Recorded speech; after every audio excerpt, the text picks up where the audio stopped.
bahwa kita dijadikan Tuhan orang-orang yang luar biasa dan spesial dengan Tuhan. Saya percaya bahwa hari ini adalah hari yang luar biasa dalam kehidupan saya dan saudara. Di mana di hari ini akan terjadi melipat kali gandaan dalam setiap kehidupan saya dan saudara. Bahkan terlebih dari itu, berkat-berkat rohani yang Tuhan berikan dalam kehidupan saya dan saudara. Mari kita persiapkan hati kita untuk kita masuk di dalam ibadah kita di saat pagi hari ini. Saya akan membaca kebenaran firman Tuhan.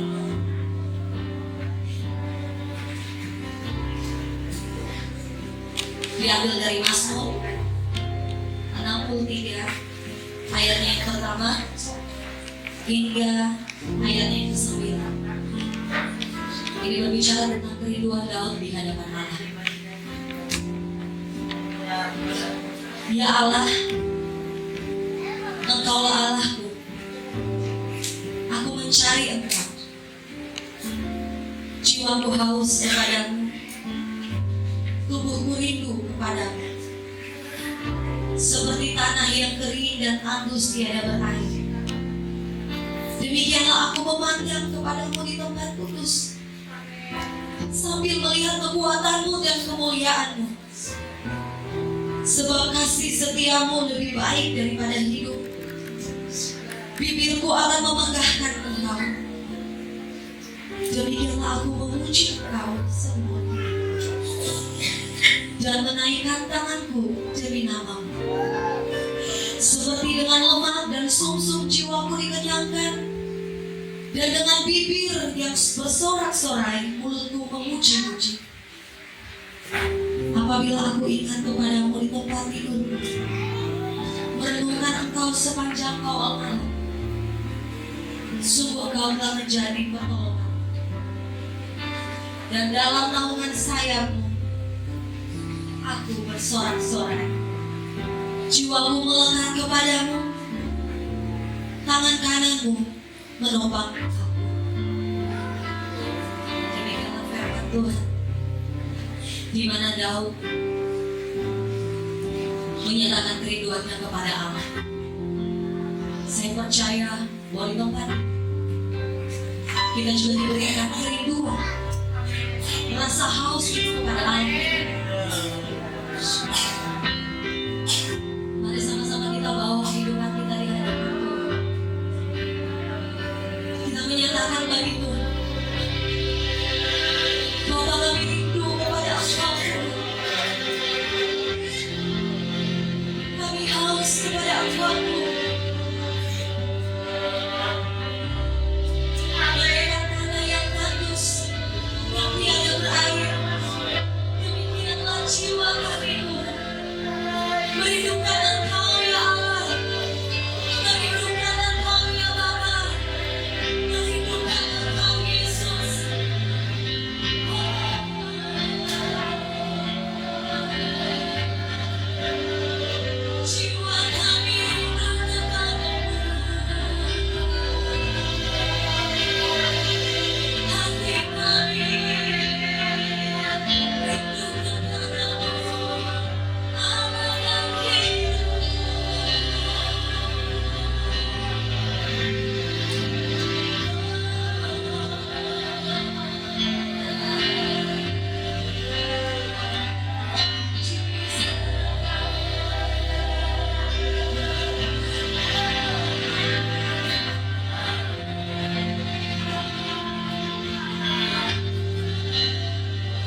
mari sama-sama kita menghargai kehadiran Tuhan di tempat ini. Mari sama-sama kita fokuskan pikiran dan hati kita kepada Kristus. Bawa kerinduanmu kepada Tuhan Sang Pangeran. Sebagaimana Kau tidak boleh meluapkan rasa rindunya kepada Tuhan, rasa hausnya akan Tuhan. Demikianlah jiwa kita di tempat ini.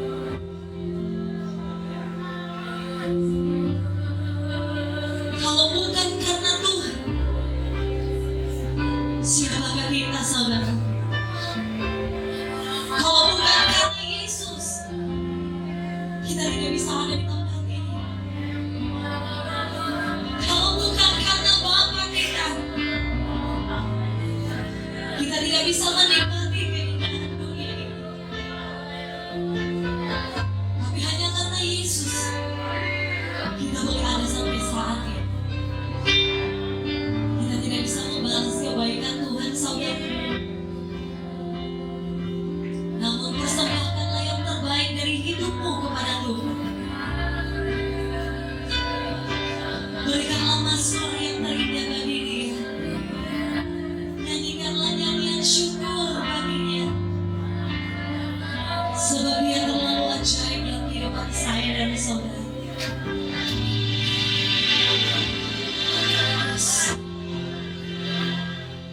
Yes, Tuhan. Hati kami rindu kepadamu,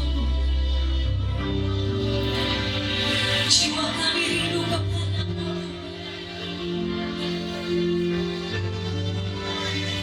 Telinga kami rindu mendengar Kau berbicara bagi kami, Tuhan.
Kami memasang ruang kudus.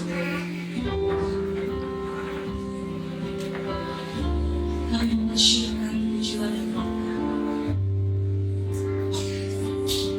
Untuk kami menyembah Engkau di ruang kudus. Yes. Haleluya. Oh.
Tuhan saudara, tadi pagi saya diserang sakit sampai lemas. Tadi kalau mungkin ada sebagian yang lihat, biasanya saya tuh cewek-cewek, tapi tadi pagi lemas sekali.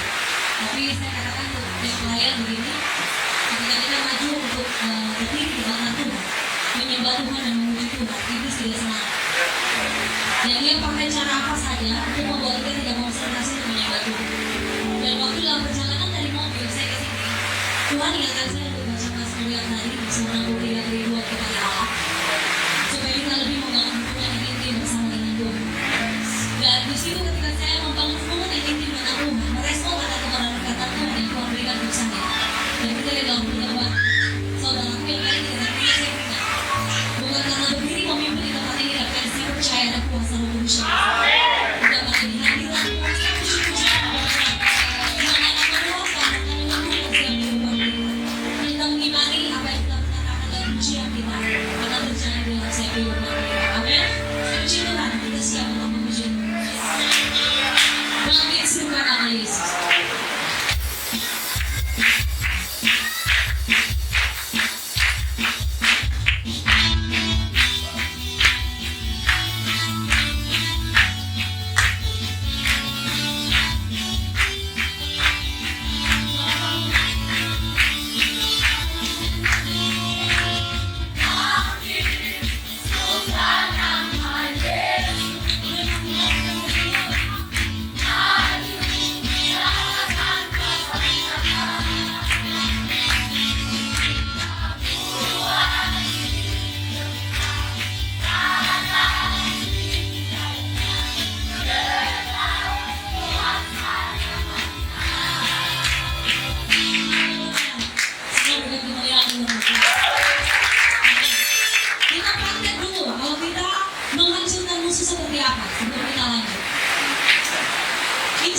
percaya bahwa oleh darah domba Allah kita telah diselamatkan. Amin. Haleluya. Kita mau yospan dulu pagi ini. Kita percaya bahwa hujan pagi hari ini membawa berkat dalam setiap hidup. Amin. Anak muda siap ya?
Haleluya. Yang kata-kata yuk, angkat tangan. Luar biasa. Kasih minta anak yuk ke depan.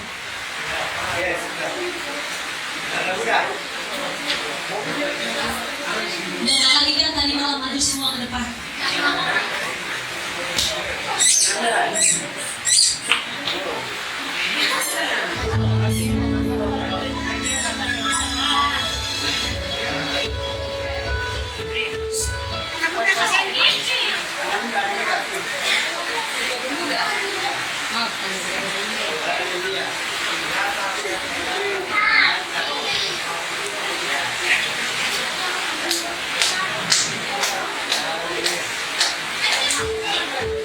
Puji Tuhan. Saya mau bertanya dulu bagi Bapak Ibu yang duduk. Banyak tidak anak-anak muda di Maluku? Luar biasa banyak. Saya percaya Tuhan berkata begini, 1-2 orang berkumpul dengan aku itu harus diingat. Kita lebih, apalagi anak muda di depan kita. Kita percaya bahwa kita adalah tiang-tiang gereja yang dipersiapkan Tuhan untuk membuat membuat satu visi dan misi ke depan untuk kemuliaan Tuhan. Kita harus mempergunakan waktu ini mempersiapkan kehidupan kita untuk memuliakan Tuhan. Saya mau mengajak anak-anak di tempat ini dan kita sama-sama berjuang untuk Tuhan. Amin. Kita yospan dulu untuk Tuhan.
Kuasa Tuhan bekerja dahsyat.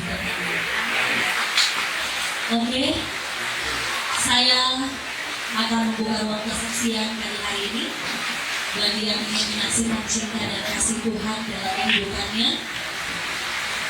Saya mengundang untuk dari tempat ini saya mengundang suami saya sendiri untuk menyaksikan kebaikan Tuhan, karena selalu saya sebagai istri. Tapi saya juga mau di mana di tempat ini suami saya juga bisa menyaksikan kebaikan-kebaikan Tuhan. Kadang saya bilang sama suami begini, kau juga harus bersaksi. Jangan tunggu peristiwa yang besar dulu baru bersaksi. Hal-hal kecil itu harus disaksikan. Jangan kita menikmati berkat Tuhan sendiri, kita harus bagikan ke jemaat Tuhan. Jadi kadang kalau bilang itu nanti. Tapi dari tempat ini Tuhan mengingatkan saya untuk memberikan waktu kesempatan untuk dia juga boleh menyaksikan kebaikan Tuhan dalam kehidupan. Jadi pasti sampai di rumah, kamu sudah selesai. Tapi puji Tuhan, waktu Tuhan yang terbaik. Ya, baik, shalom. Ya, semua dekat juga. Tapi bagi Tuhan semua yang terbaik. Ya mungkin pertama-tama saya mau mengucapkan terima kasih.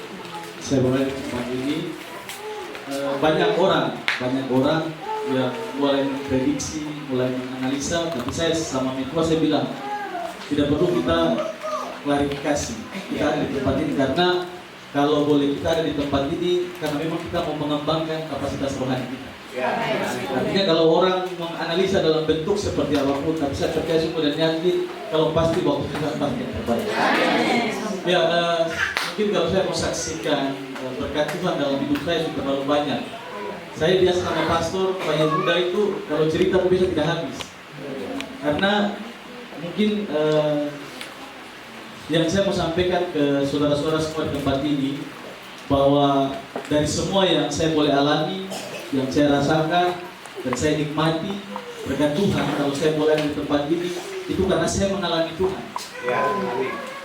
Satu ketika saya keluarga besar ya. Saya keluarga besar, saya kalah di Fakfak ini. Saya juga dari ibu saya ini juga orang asli di sini dari kampung Berpikir. Jadi keluarga saya besar sekali. Jadi satu ketika saya pada saat ini mohon maaf ya, saya menceritakan kebaikan Tuhan. Saya juga besar dengan kondisi yang mandiri. Jangan saudara-saudara lihat saya berdiri di tempat ini, terus mungkin karena orang latar belakang orang tua saya, terus saya punya ini, punya itu, enggak. Tapi memang benar-benar saya mengalami Tuhan dalam hidup saya. Saya waktu SMP saya sudah ojek ya. Saya ojek pertama di Fakfak. Jadi kalau lihat yang sekarang mas-mas, lihat yang sekarang orang Makassar, orang Ki juga, itu semua mereka yang baru. Kami ini perintis. Jadi pada saat saya SMA, itu SMP, SMA, sampai saya kuliah S1, itu saya biaya sendiri dengan uang ojek. Saya saksikan. Jadi kemurahan Tuhan sampai pada saat saya berkendara banyak kecelakaan-kecelakaan yang saya alami. Dan saya kalau boleh jujur, istri saya ada di tempat ini. Pada saat waktu SMP sampai SMA, saya juga salah satu juara satu terbaik balapan di jalanan. Saya pernah jumping dari atas SPK itu turun sampai di jalan di bawah dari Adipura. Saya jumping dengan motor karena rem belum. Tapi pada saat itu satu tubuh saya pun tidak ada yang luka. Padahal orang banyak memprediksi itu pasti mati. Begitupun saya pernah juga jumping dengan motor itu turun di waktu terminal masih di gudang lama yang sekarang tempat parkir speed itu di pelabuhan. Saya jumping dengan motor juga di situ. Tapi saya tidak luka. Satu peristiwa yang paling besar yang saya tidak lupa seumur hidup sampai hari ini ialah pada saat saya mengalami kecelakaan di DPR. Jadi pada saat malam kami baru selesai mengadakan ulang tahun di rumah makan usaha baru, itu Renault, saya ingat sekali itu ulang tahun saya diundang. Jadi kebetulan kami waktu ojek saya makan. Jadi setelah makan, setelah kami makan terus saya sama teman saya kita keluar dengan motor. Nah itu tidak ada kesepakatan kita mau balapan. Tapi waktu naik dari Tugu Adipura itu menuju ke arah lampu merah sana, itu kan waktu itu lampu merah belum ada. Itu kami sudah balapan dari situ. Jadi karena ya saya sering, karena memang kalau mau saya bilang di jalanan pada saat itu saya yang terbaik, saya pasti menang. Tapi pada saat kami melaju itu lewat Kapolres naik, tanpa sadar itu di DPR itu pada saat malam itu tuh anak DPR semua lagi kumpul. Itu kalau tahu halte DPR, itu di bawahnya kan ada segitiga. Nah jadi malam itu semua orang duduk di segitiga. Semua orang duduk di segitiga DPR. Anak-anak muda, dan memang terkenal anak-anak DPR, DPU itu anak-anak nakal di Fakfak. Terkenal sekali dari dulu. Dan pada saat itu di luar saya punya kemampuan. Saya dengan motor saya waktu melaju ke atas, itu pada sampai di kerumunan orang saya kasih turun saya punya gas, jadi motor itu agak pelan. Jadi waktu motor itu agak pelan, di situ teman saya yang dari belakang itu mereka menyalip saya dan menendang saya. Jadi waktu menendang saya, itu saya jatuh, saudara. Jadi waktu saya jatuh itu, motor saya yang terhempas. Yang herannya itu motor dia terhempas. Dia kenal, dia punya tukang pukul di DPR, dulu namanya Thomas Wariensi. Itu jadi dia kenal Thomas Wariensi. Jadi Thomas dia naik ke atas, motor dia terpental lagi kena Ferisir. Saya ingat sekali. Jadi waktu Thomas itu dia jatuh, kepala belakangnya ini kenal segitiga yang mereka duduk. Itu sampai dia muntah. Jadi banyak orang prediksi kayak. Dan saya mau kasih tahu saudara-saudara malam itu, yang herannya mereka di DPR itu, mereka sudah pilih saya, sudah artinya sudah hadang, sudah tutup dari depan kiri kanan. Tapi yang saya heran kok, waktu saya jatuh itu, saya tidak terselip. Hanya saya cuma turun dari motor-motor yang saya lihat terhempas ke segitiga. Dan saya cuma berdiri. Yang saya heran kok ada orang yang bawa saya jalan. Itu mereka heran kok mereka sudah kerumun saya. Tidak ada satu orang pun yang dapat menjamah saya. Itu sampai saya lari tapi seperti orang bawa saya. Kok bawa langsung masuk ke DPR di rumah om saya, almarhum ya, Pak Mustala. Itu yang mereka heran kok mereka sudah kerumun saya, tapi tidak ada yang bisa sentuh saya. Dan itu motor saya, Bapak Ibu Saudara-saudara di tempat ini. Itu bagian terdalam yang ada di mesin motor itu semua keluar, dipukul sama bencana, dipukul sama parang, dipukul. Tangkinya itu plat dengan aspal. Jok-joknya itu habis semua. Pokoknya motor itu almarhum. Habis, saudara-saudara. Benar, saya saksikan. Dan saya tidak ada luka biar lecet sedikit pun. Itu yang saya mau saksikan, bahwa saya percaya kalau pada saat saya mengalami tanda mujizat demi tanda mujizat, dan pada saat itu saya mau kasih tahu saudara-saudara ada satu rahasia yang saudara harus tahu sekarang ini. Dan kalau saudara melihat saya dan istri saya diberkati, saya menganjurkan ikut metode kami. Jadi begini, metodenya sederhana. Jadi saya pada saat saya nakal di jalan, tapi saya adalah seorang pelayan gereja. Saya dari kelas 5 SD saya sudah main bass. Sampai hari ini di depan Bapak Ibu saudara-saudara, saya masih tercatat sebagai pelayan Tuhan. Saya mau kasih tahu Bapak Ibu saudara-saudara, ada 2 hal yang tidak bisa dibuat Tuhan. Yang pertama itu Tuhan tidak bisa berbuat dosa. Dan yang kedua, Tuhan tidak bisa memuji dirinya sendiri. Jadi kalau hari ini Tuhan menciptakan kita manusia, terus pertanyaannya sederhana, fungsi kalian apa? Kalau tidak pernah memuji Tuhan, tidak pernah menyembah Tuhan, terus kalian hanya mau minta. Saya mau kasih tahu rahasianya. Janji Tuhan itu bonus. Ikuti perintah, janjinya pasti tergenapi. Tapi jangan banyak kita hanya mau janji Tuhan, tapi tidak pernah mau ikut perintah. Itu omong kosong. Saya mau kasih tahu. Saya boleh saksikan itu pada saat saya wisuda S2 ya. Saya jujur. Saya wisuda S2, saya kumpul, saya punya satu keluarga besar. Saya bilang sama saya punya keluarga, jangan kalian cemburu melihat semua lompatan, semua progres yang ada pada hidup saya. Karena dari kelas 5 SD saya sudah sibuk cari Tuhan. Sampai kalau saya boleh wisuda sarjana S2, serata S2, itu saya masih sibuk cari Tuhan. Jadi kalau Tuhan juga sibuk dengan saya, jangan kalian cemburu. Karena kalian ada di mana selama ini. Jadi saya mau kasih tahu, kalau kalian tidak pernah sibuk cari Tuhan, jangan juga sibuk kalau menuntut mau masa depannya baik. Sibuk cari Tuhan, sibuk dengan perintahnya, janjinya itu otomatis. Itu bonus. Dan ini yang terakhir, saya mau kasih tahu bahwa saya sekarang sebagai kepala pasar. Singkat cerita, banyak orang memprediksi terkait dengan masalah bansos. Itu hal yang pasti Fafak ini akan geger. Karena ini bantuan ya. Kita Fafak ini paling sensitif dengan namanya bantuan. Saya sampai Pastor Jerry waktu di depan sini bicara tentang kekhawatiran. Jangan khawatir, tapi manusia. Saya takut, waduh, ini kira-kira sebentar hari Senin besok bagaimana ya? Ada yang namanya ada yang namanya tidak ada. Kira-kira kalau mereka datang demo terus. Ini jujur, kemarin saya baru demo di DPR. Saya 300 orang. Dan saya hadapi mereka sendiri. Secara manusia saya lemah. Tetapi di situ yang saya mau bilang, berjalanlah bersama-sama dengan Tuhan. Kenal Tuhan, alami Tuhan ya.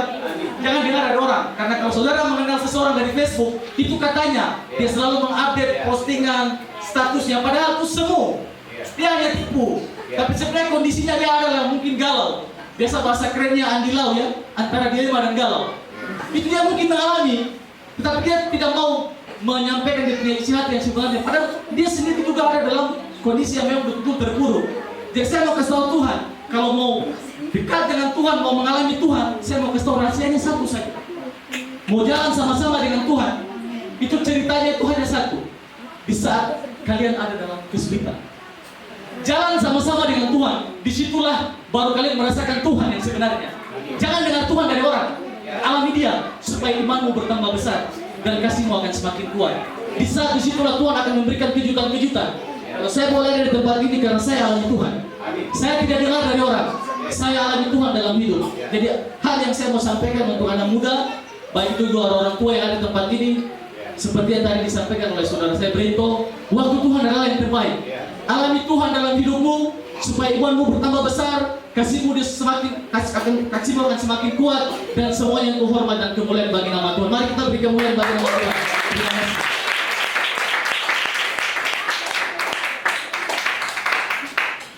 Puji Tuhan, sekali lagi satu panjang luar biasa.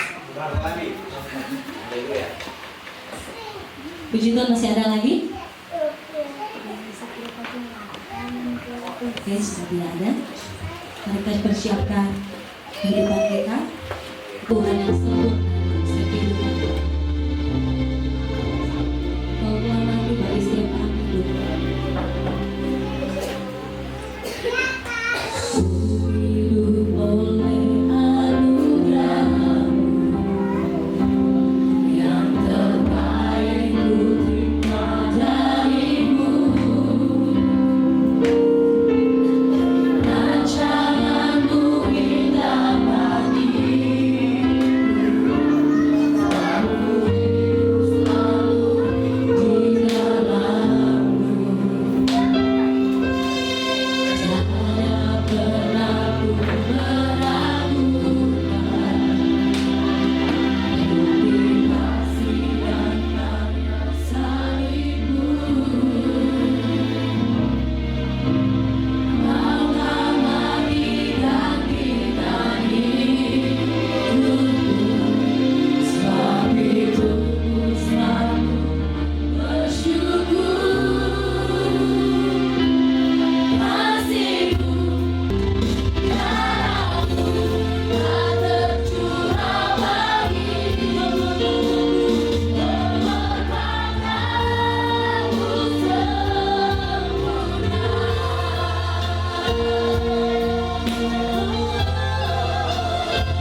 Shalom.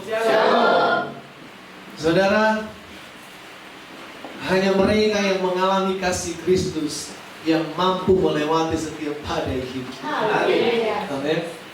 Kesaksian dari Pak Chris tadi adalah itulah saudara, inti dari perjalanan kehidupan kekristenan kita adalah mengalami Tuhan.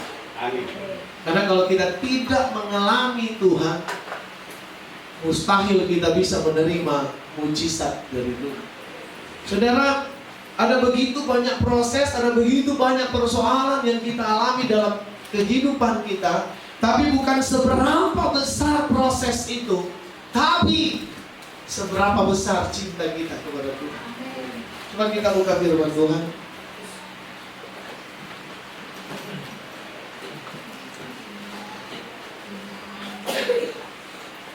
Sebentar kita akan menerima tubuh dan darah Yesus.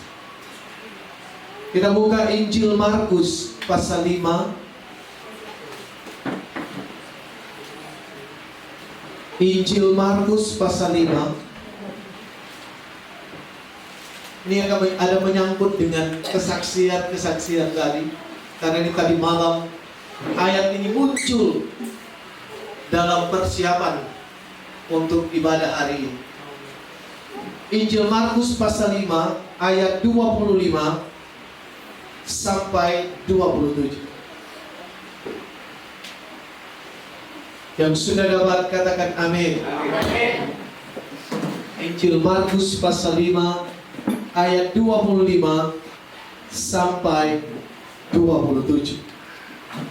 Kita baca dalam hitungan ketiga bersama-sama. 2, 3. Adalah di situ seorang perempuan yang sudah 12 tahun lamanya menderita perdarahan.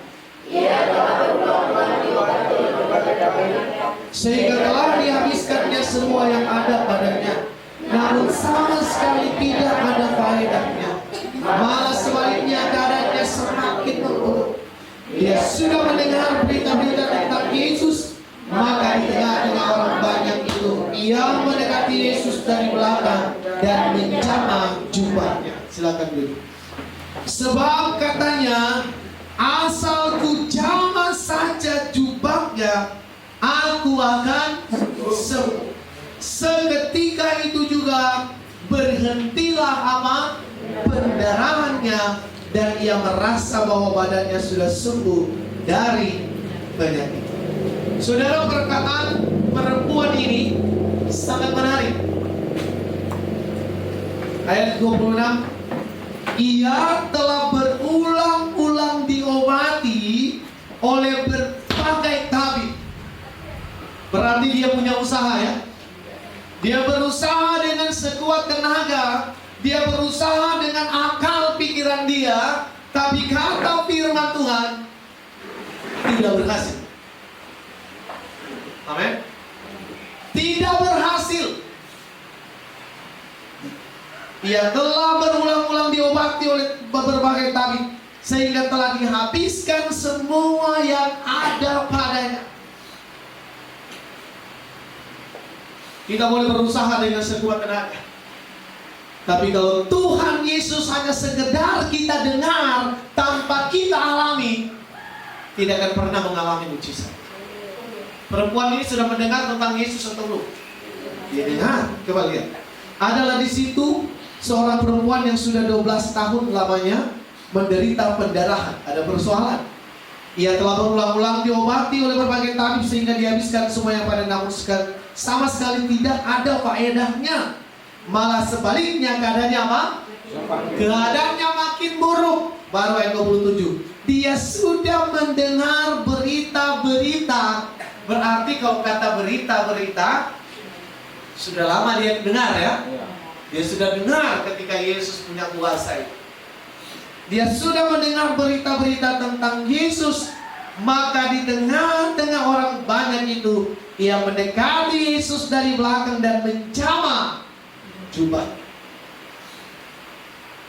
Kita boleh ada dalam proses Tuhan, tetapi seperti pujian yang dinaikkan tadi, waktu Tuhan pasti yang terbaik. Semua harus waktu Tuhan. Dan itu pasti yang terbaik. Saudara pengen alami waktu Tuhan yang terbaik? Pengen alami waktu Tuhan yang terbaik? Alami Tuhan dulu, saudara. Karena bicara tentang kekristenan bukan apa katanya, bukan apa kata orang, tetapi apa kata Tuhan terhadap diri saya. Bukan apa kata orang. Alami Tuhan itu yang terutama. Kalau ingin mengalami Tuhan, ada hal-hal yang harus kita lakukan. Ada hal-hal yang harus kita ikut. Coba kita buka lompat di 1 Petrus.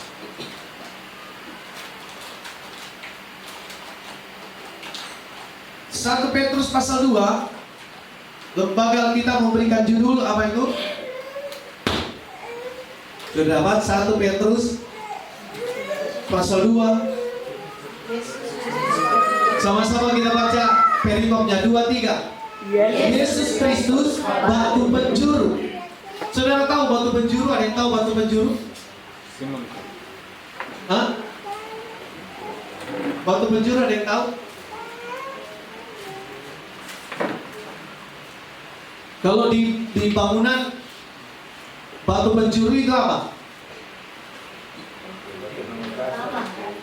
Dasar ya. Dia batu utama penentu supaya bangunan itu jadi kuat. Jadi semua bangunan bertumpu kepada batu itu. Itu yang dinamakan batu penjuru. Nah, kalau saudara pernah lihat ada ukuran kalau mengukur apa jalan ke apa itu mereka. Jadi ada satu titik dan di titik ini menjadi patokan. Dia naik sana atau dia jalan ke kiri, tetapi patokannya di satu titik. Itu yang dinamakan batu penjuru. Jadi ada titiknya di situ. Nah, untuk bisa mengalami Tuhan, untuk bisa mengalami hal yang dahsyat dari Tuhan, kita harus jadikan Yesus sebagai apa? Batu penjuru. Tidak bisa tidak. Namun orang yang menjadikan Yesus Kristus sebagai batu penjuru, baca ayatnya. Karena itu, ayat yang pertama dari 1 Petrus pasal 2. Karena itu, buanglah segala apa? Yang pertama, untuk menjadikan Yesus sebagai batu penjuru, mutlak harus buang segala apa? Kejahatan.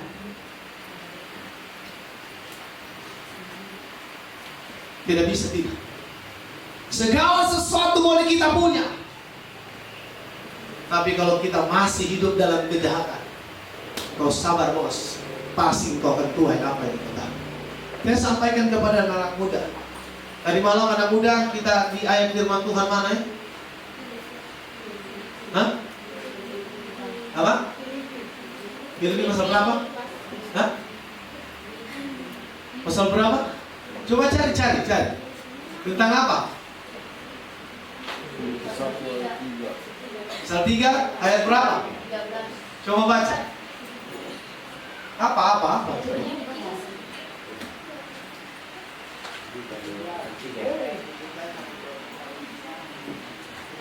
Coba.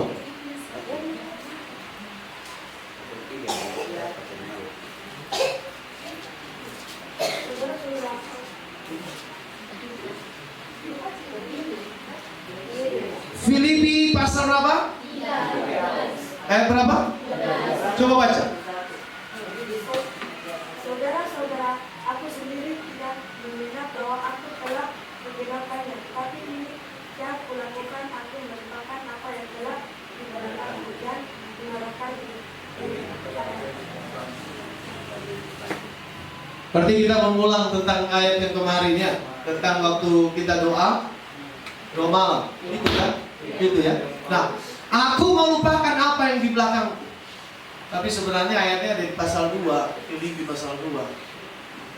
Nasihat supaya bersatu dan merendahkan diri seperti Kristus. Jadi karena dalam Kristus ada nasihat, ada penghiburan kasih, ada persekutuan roh, ada kasih mesra dan belas kasihan. Karena itu sempurnakanlah sukacitaku.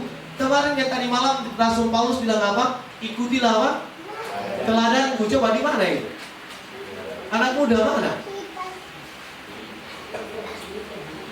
Dia bilang itu. Pasal berapa?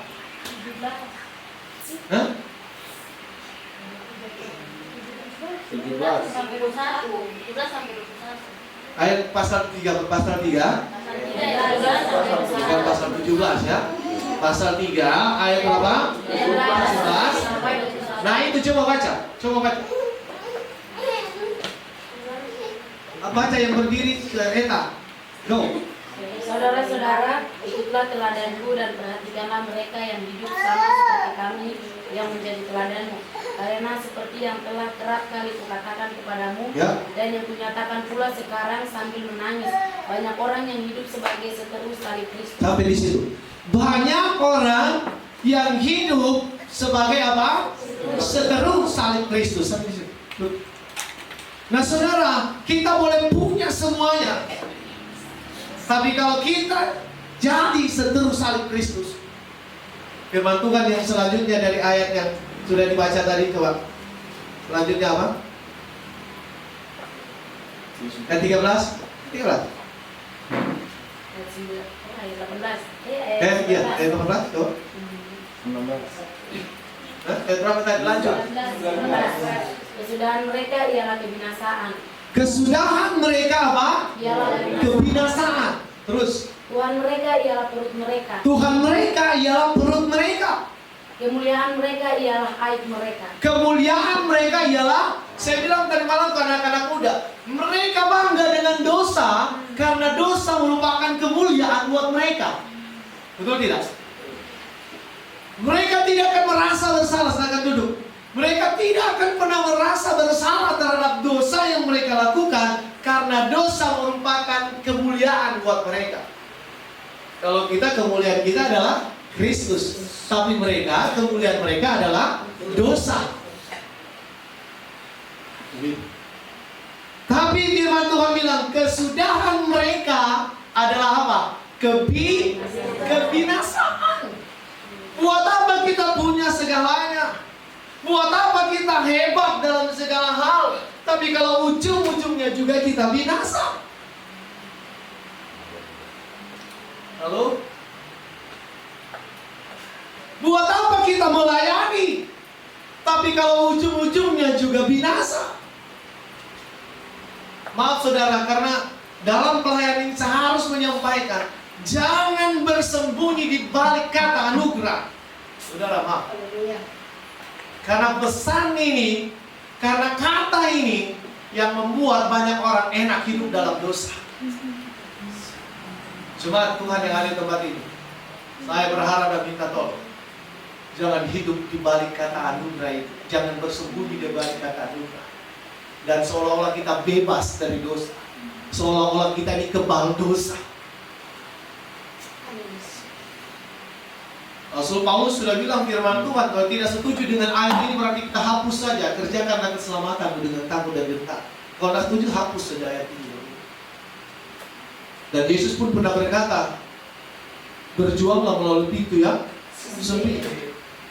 Ada perjuangan, ada proses. Kekristenan bicara tentang proses, saudara. Nah, cuma sekedar itu yang penting saya sudah selamat. Memang betul siapa bilang kita tidak selamat. Tapi firman Tuhan pun berkata, mereka yang bertahan sampai apa? Kesudahan. Wah, ini firman. Tapi ini saya bilang bahwa mari jadikan apa? Yesus sebagai apa? Batu penjuru. Tapi orang yang mau jadikan Yesus sebagai batu penjuru, dia harus, karena itu buanglah segala kejahatan, segala apa? Tipu muslihat. Saudara tahu itu tipu muslihat?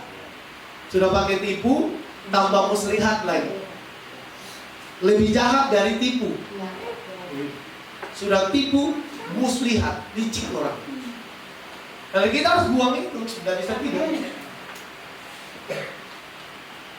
Dan segala macam kemunafikan. Nah, waktu lalu saya pernah sampaikan ini, kita pernah bahas tentang apa?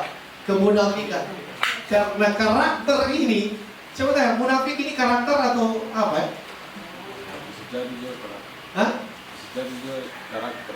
Munafik ini adalah apa ya? Sudah jadi karakter kah atau Karakter. hah? Sifat? jadi sifat mungkin ya. Nah inilah yang paling dibenci oleh Tuhan Yesus ketika Yesus hadir dalam dunia. Siapa yang paling dibenci oleh Tuhan Yesus? Orang yang munafik. Siapa mereka? Ahli Taurat, orang Farisi, dan orang Saduki. Kenapa? Makanya Tuhan menegur mereka. Bangsa ini memuliakan aku apa? Dengan bibirnya, padahal apa? Hatinya jauh daripadaku. Tuhan tidak mau kita jadi jemaat. Saya pun juga jemaat Tuhan. Tuhan tidak mau kita jadi anak-anak Tuhan yang munafik. Firman Tuhan bilang kita harus buang itu. Kalau pengen menjadikan Yesus sebagai batu penjuru, sebagai pusat, sebagai pokok satu-satunya, supaya bisa mengalami pengalaman mujizat yang luar biasa. Terus segala macam kemunafikan, kedengkian. Dengki ini ada tahu dengki artinya apa? Dengki ini artinya tidak senang dengan keberhasilan orang lain. Kalau orang lain sukses, dia marah begitu, dia tidak suka. Jadi iri agak sedikit di atas ini, dengki ini di atas sedikit daripada iri. Kalau orang sudah masuk pada kategori dengki, berarti dia sudah di atas satu level dari iri. Kedengkian dan fitnah. Nah ini bahaya sekali. Tapi tidak apa-apa kalau kita difitnah biar. Kita tenang saja. Apa yang kita lihat? Baca yuk, tenang saja. Firman Tuhan bilang ketika kita duduk tenang dan diam, maka Tuhan gantikan kita untuk berperang. Duduk tenang diam dan saksikan Tuhan itu luar biasa. Kita membuktikan bahwa Tuhan yang kita sembah adalah Tuhan yang luar biasa. Nah untuk jadikan Yesus sebagai batu penjuru, kita harus buang yang tadi. Dan yang berikut ayat 2. Dan jadilah sama seperti apa? Bayi yang baru lahir. Bukan bayi secara rohani saudara ya. Bukan itu maksudnya. Jadilah apa? Bayi yang baru lahir, yang selalu ingin. Nah itu dia, garis bawahi. Jadi seperti bayi yang selalu ingin. Sama seperti Devin yang ada di belakang. Bukan berarti kita harus jadi sama seperti Devin, bukan. Bukan jadi sama karakter seperti ke anak-anak atau seperti bayi, bukan. Makanya kita baca lanjut dulu ya. Seperti bayi yang baru lahir, yang selalu ingin akan air susu yang murni dan yang rohani. Coba saudara Devin 1-2 jam di Bu Marlina jangan kasih minum. Bisa atau tidak Bu Marlina? Tidak bisa. Tidak bisa. Dia butuh air susu. Dia butuh minum. Nah Tuhan bilang lewat firman-Nya kita harus jadi sama seperti bayi yang selalu rindu bangun hubungan dengan Tuhan. Selalu rindu akan hadirat Tuhan. Bukan rindu yang lain. Akan air susu yang murni dan yang rohani. Supaya olehnya kamu bertumbuh dan apa? Beroleh keselamatan. Nah orang ini yang tidak suka berdoa, orang yang jauh dari Tuhan, tiba-tiba klaim bahwa saya pemilik sorga. Adil ke tidak ini? Tidak. Adil ke tidak saudara? Tidak.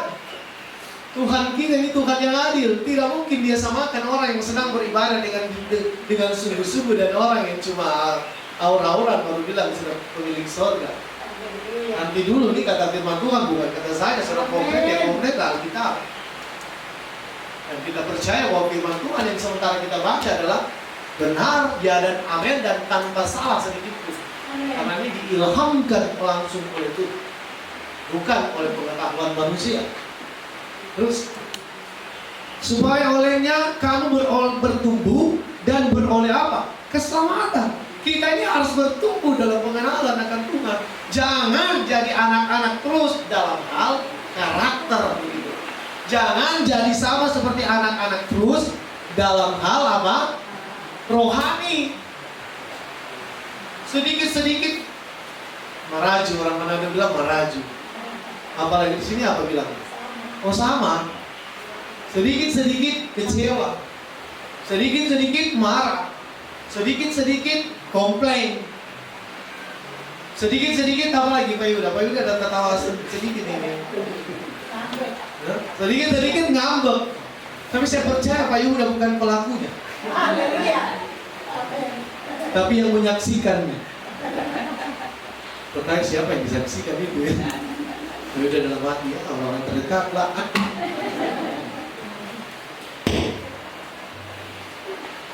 Jika kamu ayat 3, jika kamu benar-benar telah mengecap kebaikan Tuhan. Kalau firman titik ya, tidak ada koma di situ ya. Itu titik atau tidak? Titik ya. Jadi titik. Jika kita sudah benar-benar mengecap kebaikan Tuhan, mari buang yang tadi dan jadilah sama seperti bayi yang rindu akan firman Tuhan. Rindu terus dalam hadirat Tuhan. Rindu akan kasih Tuhan. Maka waktu Tuhan pasti selalu yang terbaik. Tuhan, kenapa begini? Selalu komplain saja dengan Tuhan. Tapi kalau dia tahu waktu Tuhan, dia akan tetap tenang dan menantikan janji Tuhan itu terjadi. Seperti Pak Kristen tadi sudah bilang, janji itu adalah bonus Tuhan. Alkitabiah kan tidak, saudara? Alkitabiah, cari dahulu apa? Kerajaan Allah dan kebenarannya, maka semuanya itu apa? Janji itu, saudara. Maka kenapa? Semua itu apa? Disediakan bagi mereka yang mengasihi Tuhan. Kita lihat sekarang. Lakukan dulu perintah Tuhan, yang lain nanti Tuhan yang atur. Masa Bapak yang baik dia tidak memperhatikan kehidupan kita? Masa dia tidak memperhatikan pelayanan kita? Amin. Dia Bapak yang baik. Maaf, kita berdoa supaya di belakang cepat selesai karena tempat sudah tidak mencukupi lagi. Kita juga butuh cari-cari kursi-kursi mana semua. Saya pikir kursinya hilang, bukan kursi yang hilang, jemaat yang tambah banyak begitu, bukan kursinya yang hilang. Kursinya yang kurang, bukan jemaat, bukan hilang begitu. Kurang. Kita berdoa supaya Tuhan berkati, supaya bisa tambah kursi lagi. Supaya semua bisa duduk dengan nyaman. Ada tadi ada yang bolak-balik sebingung cari duduk di mana. Dan datanglah kepadanya batu yang hidup itu, yang memang dibuang oleh manusia, tapi yang dipilih dan dihormat di hadirat Allah. Itu Yesus. Setelah kita buang semua kebiasaan yang jahat, kita harus jadi sama seperti bayi. Artinya rindu akan hadirat Tuhan, rindu akan penyembahan. Tadi malam saya sharing dengan Pak Sambut, bilang Pak, dalam pelayanan kita, mereka yang kuat di dalam roh lah yang bisa connect dengan iman Yesus, yang bisa connect dengan pelayanan kita. Karena kalau mereka tidak kuat berdoa, tidak hidup dalam roh, maka tersingkir dengan sendiri. Tapi kalau orang hidupnya dalam roh, ketika dia datang ke tempat ini dan menyaksikan penyembahan di dalam roh, itu juga pasti akan connect dengan hatinya. Amin.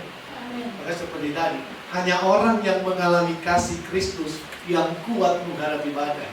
Kalau dia tidak mengalami perjumpaan dengan Kristus, sudah pasti seperti Brento awal-awal. Dunia malam lah, apalagi itu masih banyak yang lain ya. Jadi bercerita di sini daftar listnya, waduh banyak sekali. Tetapi ketika dia mengalami Tuhan,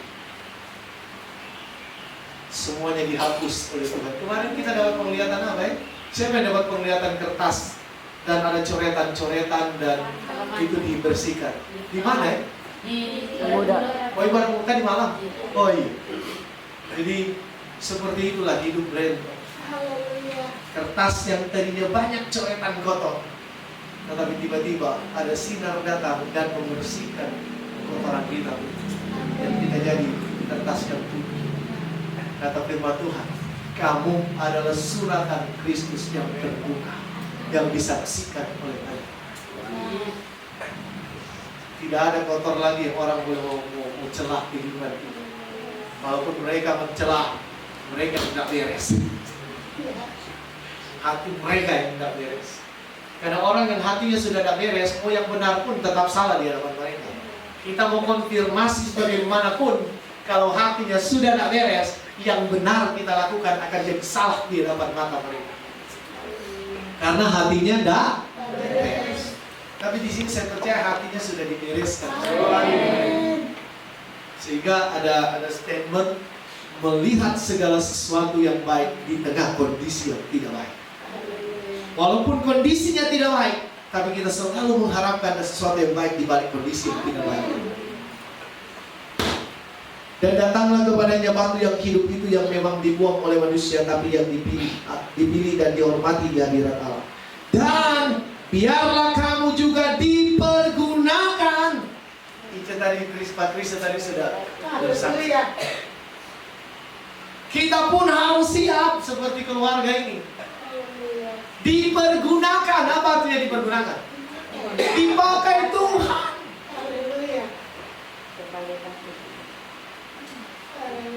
Tadi sudah disindir dalam kesaksian tadi. Kalau orang yang tidak kuat imannya, tidak kuat rohaninya, pasti tersinggung. Betul tidak? Memang betul, buat apa kita hidup kalau kita cuma hidup untuk diri sendiri, melayani Tuhan saja orang-orang. Melayani Tuhan saja juga mesti komplain-komplain. Melayani Tuhan saja malas. Memberi untuk Tuhan juga malas begitu. Baru kita mau yang terbaik dari Tuhan. Nanti dulu. Tuhan dulu harus prioritaskan orang-orang yang melayani Dia sungguh-sungguh. Kalian tunggu antrian belakangan. Dalam keadaan apapun, saudara, tetap melayani Tuhan. Dan kalaupun dipromosi, jangan iri dengan orang yang diberkati, yang dipromosikan Tuhan. Lihat dulu track recordnya dalam melayani Tuhan. Baru kita mau iri dengan orang-orang yang diberkati. Tuhan bilang, kau sudah bikin apa dalam pelayanan? Ditegur juga di depan iya, tapi di belakang juga menggerutu. Mau bikin, tapi di sini tidak ada. Di tempat lain itu banyak sekali, tapi bukan di Papa. Di laut Papa saja. Laut saja, jangan yang ada di daratan. Di laut saja. Nah, makanya dibuang ke laut. Ini banyak itu di laut. Dan biarlah kamu juga dipergunakan sebagai batu hidup untuk apa? Pembangunan suatu rumah rohani bagi suatu imamat kudus untuk mempersembahkan apa? Persembahan apa? Rohani yang karena Yesus Kristus berkenan kepada Allah. Amin. Kita harus rela hidup kita diberikan kepada Tuhan untuk melayani Tuhan. Makanya sering saya bilang, jangan saudara pikir angkat batu di pastori ini, bantu pastori ini, mata di atas sana tidak lihat saudara punya tangan dan usaha. Jangan anggap remeh saudara. Mungkin capek, tapi dengar, Bapa di surga tidak mau berhutang kepada kita.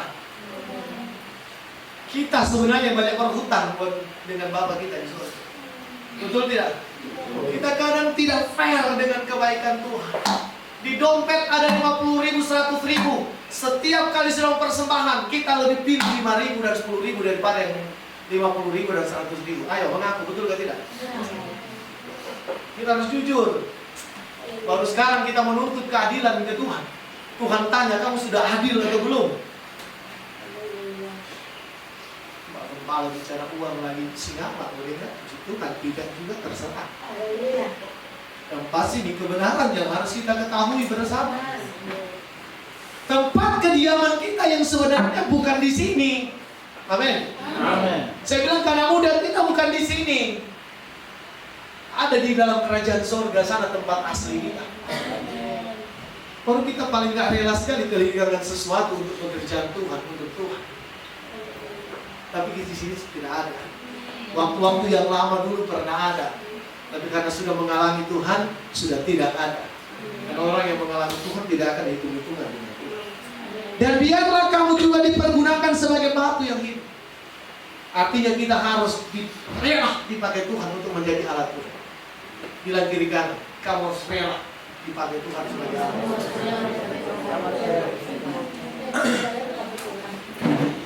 Harus rela. Dan janjinya nanti bonus itu menyusul. Tidak mungkin tidak.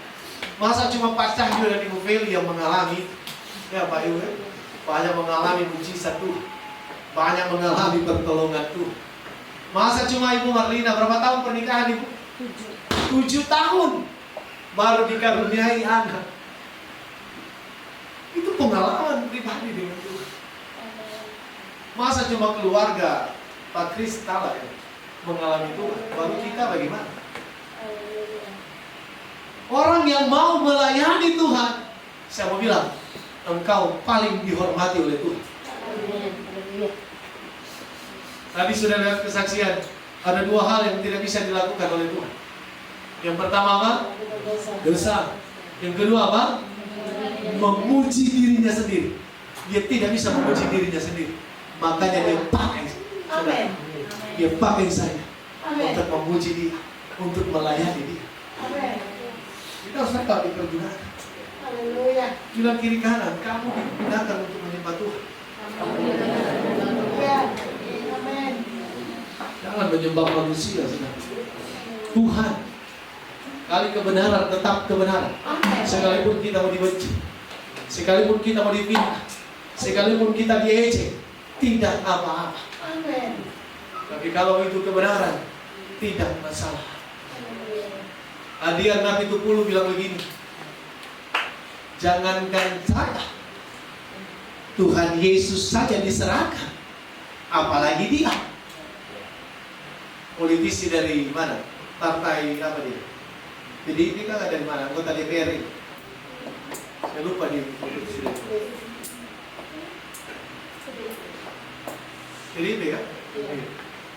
Dia bilang Tuhan Yesus saja diserahkan, diejek, dihina, apalagi dia, apalagi seorang hadiah Nabi Tupulu gitu.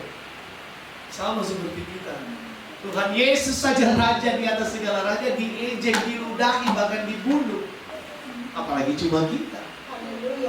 Kalau kita diejek dan difitnah, tenang saja. Yesus sudah lebih dulu mengalami itu.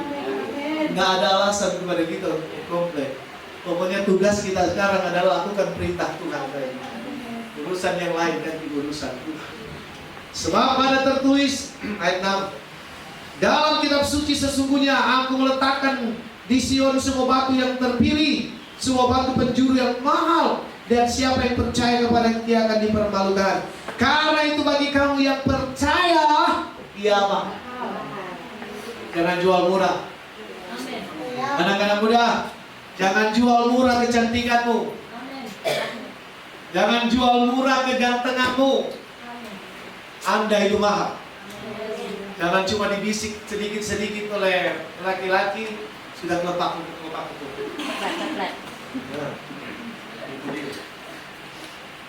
Karena kalau perempuan katanya kalah di mana? Kalah di mana? Telinga. Kalau laki-laki apa ya? Pasar mono. Pasar mono pengalaman dengan toko buat atau ada ibu ternyata di sini. Kita tak kenal cahaya drama. Ya. Perempuan katanya kalah di pendengaran, laki-laki kalah di penglihatan.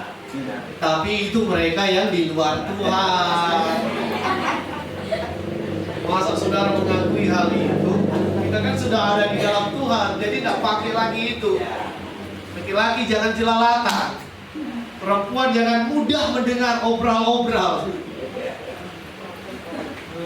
Iya. Belum menikah, bersandung batu, hati-hati dong saya. Kau betul kan tidak? Hati-hati. Pas sudah menikah, mau mata kau taruh di mana? Sapi dan lagi sapi. Dulu saya sudah makan kan belum? Pas menikah sapi kau. Bukan sayang lagi. Kata makian yang keluar. Tapi di sini tidak ada. Amen. Ada anak muda di sini tidak ada. Saya percaya juga Bapak dan Ibu-ibu juga di sini sudah berbeda hidup. Kenapa? Karena itu bagi kamu yang percaya, ia mahal. Tetapi bagi mereka yang tidak percaya, batu yang telah dibuang oleh tukang bangunan telah menjadi batu penjuru dan juga telah menjadi batu sentuhan dan suatu batu sandunan. Mereka tersandung padanya karena mereka apa? Tidak taat kepada firman Tuhan, kepada firman Allah. Dan untuk itu mereka juga disediakan.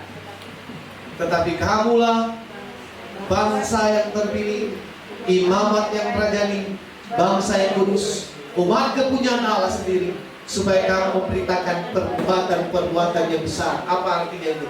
Bersaksi tentang perbuatan Tuhan, bukan perbuatan kita. Jadi makanya kalau bersaksi, saudara, sering saya bilang, ceritakanlah perbuatan kita, ceritakan Tuhan Yesus itu, bukan pengalaman pribadi kita, tetapi pengalaman pribadi kita dengan Tuhan, bukan pengalaman pribadi kita dengan dunia, saudara.